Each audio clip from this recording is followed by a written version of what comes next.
ඔන්න පුංචි දුවේ පුතේ අද මම ඔයාලට අරගෙන එන්නේ කපුටා සහ කේජු කෑල්ල කියන කතාව. එහෙනම් හැමෝම අහගන්නකෝ. එකමත් එක කාලෙක කපුටෙක් ජීවත් වුණා. දවසක් මේ කපුටට ලොකු බඩගින්නක් හැදුණා. ඉතින් මේ කපුටුහාමි කන්න මොනා හරි හොයාගන්න කියලා හිතාගෙන අහසේ ඈතට පියාඹන්න පටන් ගත්තා. ඔහුම පියාඹගෙන යනකොට එක ගෙදරක කේජු කෑල්ලක් තියෙනවා මෙන්න මේ කපුටුහාමි දැක්කා. ඉතින් ඊට පස්සේ කපුටුහාමි හොඳට වටපිට බලලා කවුරුත් පේන්න හිටියේ නැති නිසා ඉක්මනටම පහළට ගිහින් කේජු කෑල්ල කටින් අරගත්තා.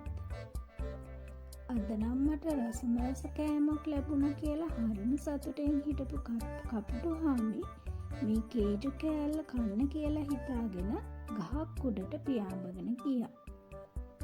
ඔන්න ඉතින් ඔය වෙලාවේ මේ හරියට කපටි නරියෙක් ආවා. කපුටයි කේජු කෑල්ලයි දැකපු නරියාගේ කටට කෙල උනන්න පටන් ගත්තා.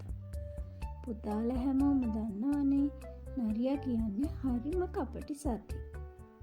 ඉතින් ඊට පස්සේ මේ නරියා මොකද දන්නවද කරේ?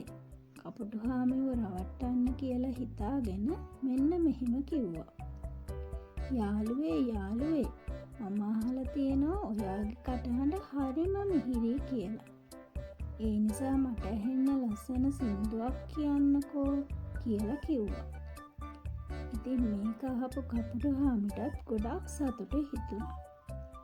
ඊට පස්සේ කපුටුහාමි සින්දුවක් කියන්න කියලා හිතාගෙන කට අරිනකොටම කේජු කෑල්ල බිමට වැටුණා.